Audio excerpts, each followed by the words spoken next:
Atención, una brusca baja de peso puede generar algunos problemas. Sí, provoca un cambio drástico en tu apariencia, pero También puede generar algunas secuelas no deseadas. por exceso de piel, desde la cara hasta las piernas. ¿Se puede resolver este problema? Sí, pero con cirugías y con las consecuentes cicatrices.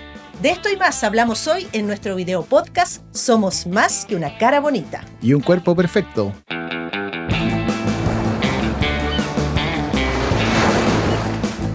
Cuando las personas bajan bruscamente de peso, ya sea por la toma de un medicamento o por una cirugía bariátrica, como puede ser una manga gástrica, se quedan contentos porque dicen, sí, me veo mejor, pero hay algunas secuelas que no son deseadas, como el exceso de piel.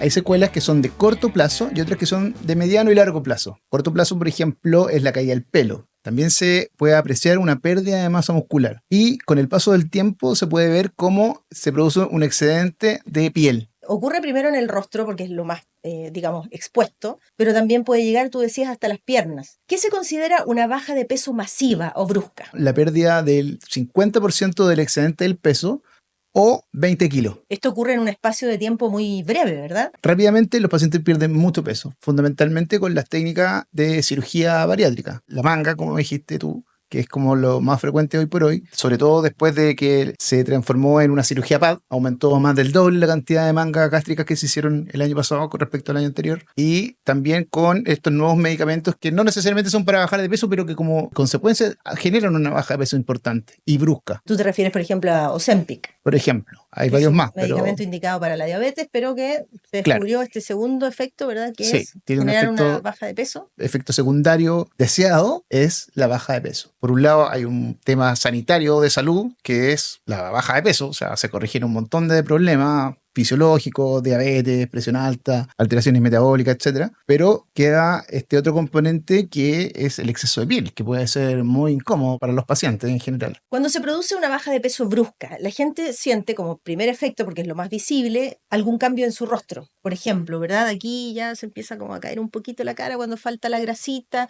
Aquí el moflete, como le llamamos, empieza a caer. Entonces la pregunta es qué hacer en ese caso y hasta dónde pueden llegar algunas medidas que no son tan invasivas como una cirugía y cuando ya se cruza esa línea y ya derechamente hay que tomar otras medidas. Cuando se generan estas bajas de peso masivas, hay dos elementos que cambian en la cara. Se vacían algunos componentes grasos, algunos depósitos de grasa que hay en la cara, que dan un aspecto como más rellenito, sobre todo, por ejemplo, en la cuenca de los ojos, se marca mucho en los huesos de la mejilla, la cara se puede tornar como, entre comillas, huesuda. Y eso también ocurre con los años, ¿eh? El Claro, sí, envejecimiento. también se genera un efecto por el envejecimiento en que hay una absorción de estos compartimentos grasos que hay en la cara, que están súper bien definidos. Y por otro lado, también se genera un efecto de piel sobrante que no se retrae a la condición original. Y esto tiene varias causas. Una es la baja de peso. Per se, hay trabajos que muestran que la baja de peso puede generar, no se sabe por qué, alteraciones a nivel de la elastina y del colágeno. Un tipo de lo que se llama elastosis, que cuando uno se levanta y se tira así. Eso también se ve secundario al cigarrillo, secundario al envejecimiento. Pero en los pacientes que son post-bariátricos pareciera ser que ellos tienen un componente mayor de ese tema, elastosis, que los pacientes normales. Yo hablaba de una línea que divide cuando tú puedes, con medidas que no son tan agresivas o invasivas, tratar de resolver el problema y cuando ya derechamente hablamos de un tipo de cirugía. La cirugía tiene como objetivo no solamente retirar el excedente de piel, sino que además reacomodar las estructuras más profundas de la cara. Esa es la diferencia fundamental, porque cuando tú haces elementos menos invasivos, como por ejemplo rellenos, bioestimuladores, los distintos tipos de energía, radiofrecuencia, láser, ultrasonido, que van a actuar sobre el colágeno y la elastina fundamentalmente de cierta capa de la piel. Pero como ocurre que además de este problema del colágeno hay un vaciamiento de los compartimentos, muchas veces hay que reposicionar las estructuras más profundas de la cara y ahí se hace necesario el lifting. Cuando uno piensa en lifting, uno piensa en estiramiento de la piel, pero es más que eso porque lo que tú Claro. estás diciendo es que además de estirar la piel, lo que hay que hacer antes es reacomodar un poco la musculatura de la cara. Uno reacomoda la estructura de la cara, hay variedad de técnicas que va desde pasarle puntos y hacer lo que se llama aplicaturas, que uno lo sutura. Se puede resecar el excedente de esta capa muscular que se llama SMAS. Y hay algunas cirugías que son un poco más agresivas en que uno las reposiciona en forma más definitiva, pero siempre se ataca ese componente. Paralelamente se retira el excedente cutáneo de una forma moderada, porque los primeros lifting eran fundamentalmente en base a retirar piel y daban este aspecto de velocidad que es un estigma de la cirugía facial. La cara de velocidad. La cara de velocidad, como la cara tirante, así como... Eso no debería quedar. Con un lifting bien hecho. Con un lifting bien hecho no debería pasar.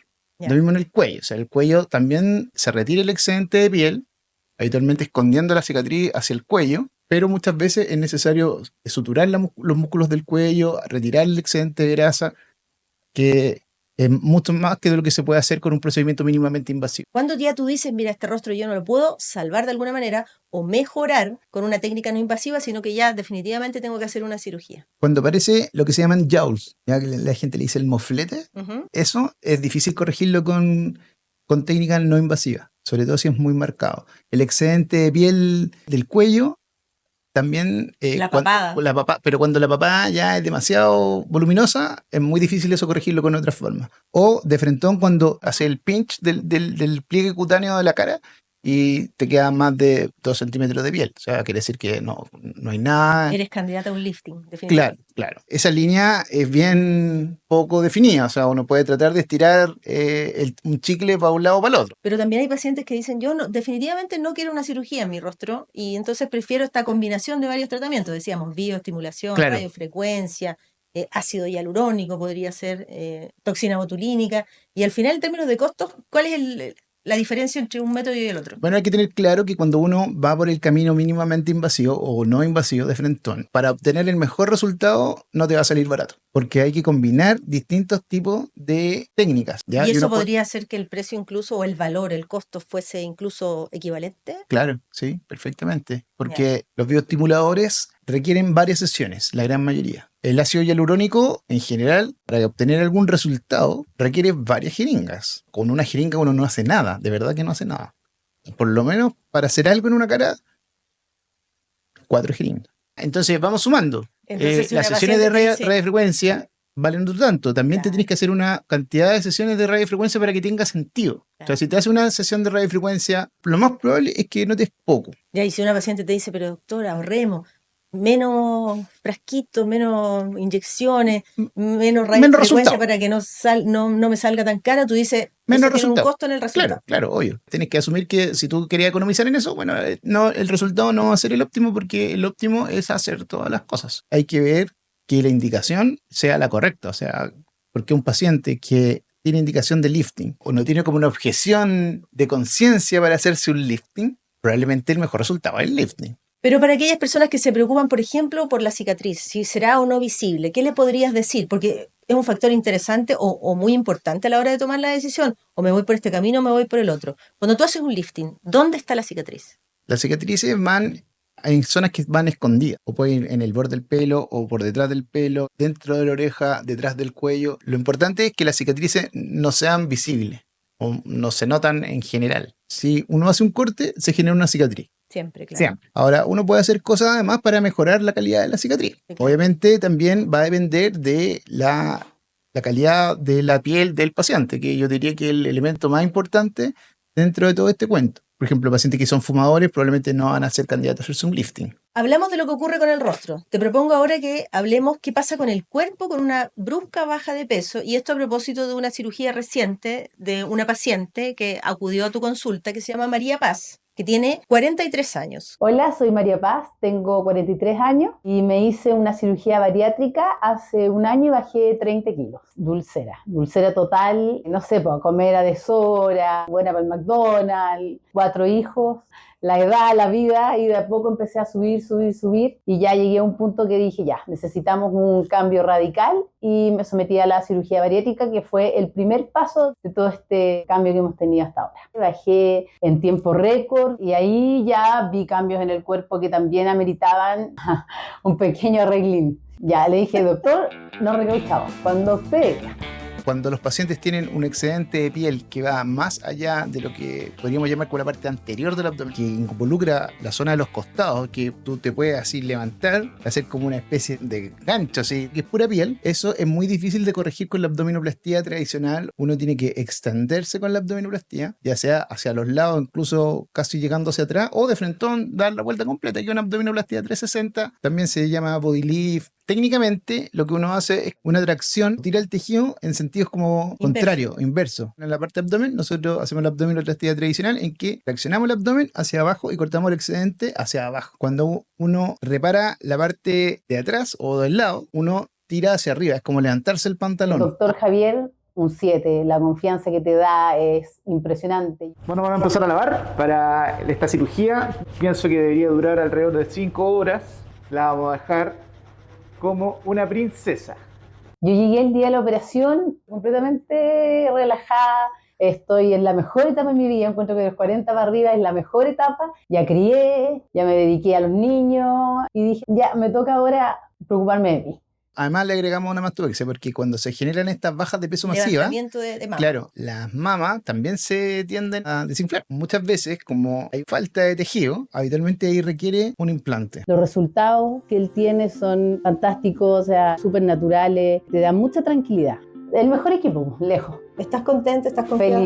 Feliz porque me operaron los mejores. Impresionante como cuando tú empiezas a ver los cambios en tu cuerpo en forma positiva. También los cambios en tu cabeza son súper importantes. Siempre acompañada de su asistente, de lunes a lunes. El postoperatorio es una parte clave. Ahora estamos realizando el drenaje linfático, que es sumamente importante porque al estimular con el ultrasonido vamos a hacer que el líquido que queda posterior a la cirugía se vaya hacia los ganglios y lo pueda eliminar por el riñón, por la orina. Y feliz con los resultados porque se están empezando a notar ya a poquito, ya llevamos 10 días espectaculares. Cuando termine todo esto, ¿qué te gustaría ver? La María Paz de antes de 4 hijos y antes de 82 kilos. Esa María Paz.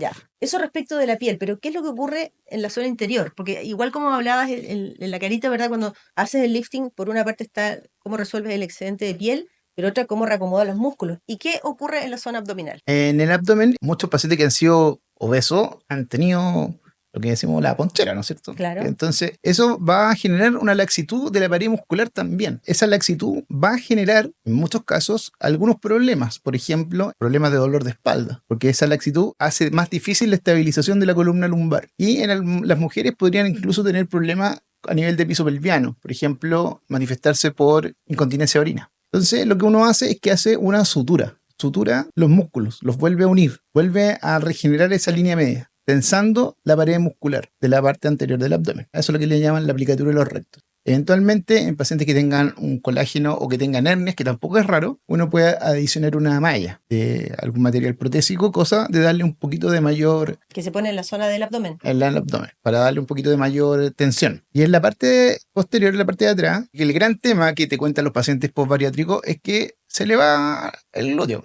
El popín. Claro, quedan planos. Sobre todo en las Como mujeres. ocurre en las mamas. Pasa lo mismo al otro lado. Ya. Entonces, lo que uno hace es que ese excedente de tejido, en vez de retirarlo, uno lo recicla, lo reutiliza para dar un poquito más de volumen a la zona del glúteo y eventualmente uno también podría inyectar un poco de grasa si es que le hiciste una lipoaspiración en el procedimiento. Y la opción de usar implantes en los glúteos. También hay una posibilidad. En general, como estas son cirugías más o menos grandes, a mí no me gusta mezclarlas porque la cirugía de los implantes glúteos requiere estar en una cierta posición por muchos días. Entonces, como además le estás haciendo una abdominoplastía por adelante, es difícil encontrar una posición, aumenta el riesgo de tener dehiscencias de la herida y si se te abre una herida con un implante adentro es como un poquito más riesgoso. Entonces, yo en general prefiero hacerlo con tejidos propios y tratar de minimizar el riesgo de tener una complicación evitable. Reutilizar en el fondo la grasa. Existe además otro tipo de abdominoplastía que también se hace en los pacientes postbariátricos que se llaman en flor de lis. Aquí una abdominoplastía en que uno retira, reseca la parte anterior del abdomen. Hace una resección que es como una flor de lis, como una especie de, como de triángulo, una cosa así. Deja una cicatriz central y una cicatriz en la cintura. Una cicatriz baja como la abdominoplastía tradicional, pero le tienes que agregar una cicatriz vertical más o menos amplia que llega hasta arriba. Esa también es una técnica para retirar el excedente de piel en pacientes que tienen mucha piel que no la puedes compensar por la otra alternativa. Ahí, bueno, cada cirujano va a determinar cuál es la mejor alternativa. Pero ahí la cicatriz es más grande, más visible, porque la otra la Es más esconde grande, en el es más grande, bikini, en la claro, ropa claro. interior, en el Claro, lo que pantalón. pasa es que de repente pacientes que han bajado, no sé, pues 70, 80 kilos, no, No hay por dónde no hacer hay otra por, cosa. claro, no hay por dónde hacer otra cosa. Son pacientes que tienen un requerimiento estético tan marcado y tan potente que les da lo mismo la cicatriz. Lo Tiene que ver único que con que, quieren es retirar el excedente de piel. claro, les molesta con la ropa, les genera pliegue, se les junta humedad. De verdad que es como Pueden incluso paciente. desarrollar hongos y etc. Claro, los pacientes te dicen, antes yo iba a la playa y Cuando era andaba, gordito o claro, gordita. pero ahora no se atreven. Les da vergüenza ir a la playa porque están demasiado floppy y les sube la piel por todos lados. Entonces, el problema estético pasa a ser más importante que la gordura. Los pacientes lo pasan súper mal por eso. Hace un tiempo vi una nota en BBC de Londres y apareció una chica que había bajado 78 kilos y su gran problema era que el NHS, el sistema de salud en el Reino Unido, no consideraba esencial corregir esta segunda etapa de su proceso, que era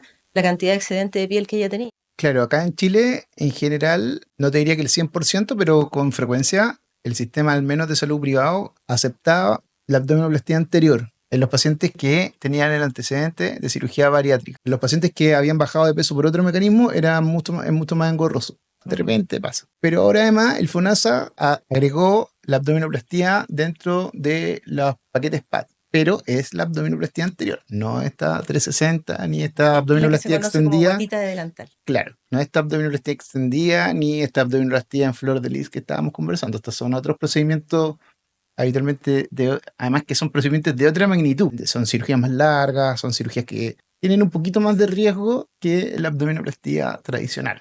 Precisamente de eso te iba a preguntar porque hemos hablado en algún capítulo anterior que las cirugías cuando más duran son más complejas y más peligrosas para las personas, para los pacientes. Entonces cuando estamos hablando de una abdominoplastía 360 por una baja brusca de peso y además levantamiento de mamas, la mastopexia, la abdominoplastía, en fin, la corrección de la zona glútea, estamos hablando de ¿cuántas horas de cirugía en definitiva? En general uno tiene que tratar de que una cirugía dure menos de 6 horas. Los riesgos aumentan después de 6 horas. Ahora, en estos pacientes uno igual tiene que tomar medidas de prevención del evento trombótico, tromboembólico, o sea que Sí. se suelte, conversado. claro, que se le suelte un coágulo de las piernas y llegue al pulmón, usando medidas dentro de la cirugía y medida después de la cirugía, fundamentalmente la deambulación precoz, o sea que empiecen a caminar precozmente y muchas veces tener que usar algún tipo de anticoagulante por algunos días después de la cirugía. Después de haber aclarado varias cosas que me parecen súper interesantes, siempre será recomendable, lo dirán los médicos, tus colegas, la baja de peso gradual.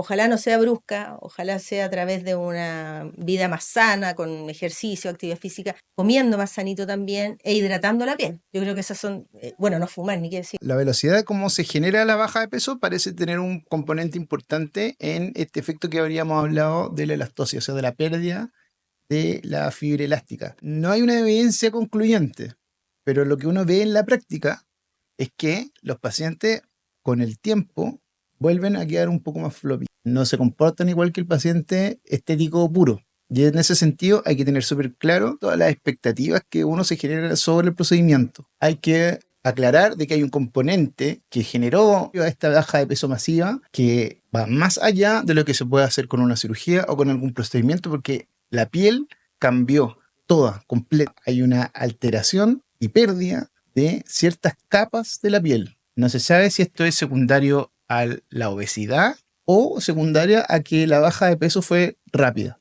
También puede ser la mala alimentación durante mucho tiempo, la poca hidratación. No se sabe. Además que la obesidad per se va poca actividad física. generando un cuadro inflamatorio permanente. Por eso se genera este fenómeno de la piel de naranja. Son pieles que están siempre inflamadas, se sienten más duras, más gruesas. Y eso es habitualmente edema de inflamación. Y eso es responsable de que después la piel vuelva a ceder un poquito. Claro. Y uno cuando hace una abdominoplastia la deja así, pero tensa. Y tú, no sé, 6, 8 meses y el paciente nuevamente la piel está un poquito floppy de nuevo. Si alguna persona está mirando esta conversación y dice yo tuve una brusca baja de peso y quiero tomar hora con el doctor Villalón, tiene que saber que a través de tu página web www.drjaviervillalón.cl puede agendar una hora contigo. ¿O de qué otra manera te puede ubicar? en Instagram, en @drjaviervillalón, y bueno, por el canal de YouTube, donde subimos este podcast. Sí, así que estar muy atentos a estas conversaciones, también en mi Instagram, @Scarlett Cárdenas, y la S final, porque siempre habrá adelantos de lo que vamos a ir haciendo. Vienen cosas bien interesantes. A mí me llama muchísimo la atención de todo lo que uno puede aprender a través de estas conversaciones. Yo ni que es adentro del pabellón, vestida como que fuera parte del equipo médico. Es realmente interesante, y por eso invito a la gente que nos ve siempre a que siga muy atenta a estas conversaciones. Los invito a que nos manden también sus inquietudes. Vamos a tratar de contestarlas de la forma más amena posible. Sí, porque el doctor Villalón es simpático, es buena gente, se ríe, es amable con los pacientes. No es como esos médicos que tú vas, te sientas 5 minutos y te dicen, ya váyanse para su casa y nadie entendió nada. No, aquí es distinto, ¿verdad? Y eso yo lo celebro, Javier. Así que Gracias, muchísimas gracias. Gracias a ustedes también por acompañarnos en este nuevo capítulo de nuestro video podcast Somos Más que una cara bonita. Y un cuerpo perfecto. Hasta pronto. Chao.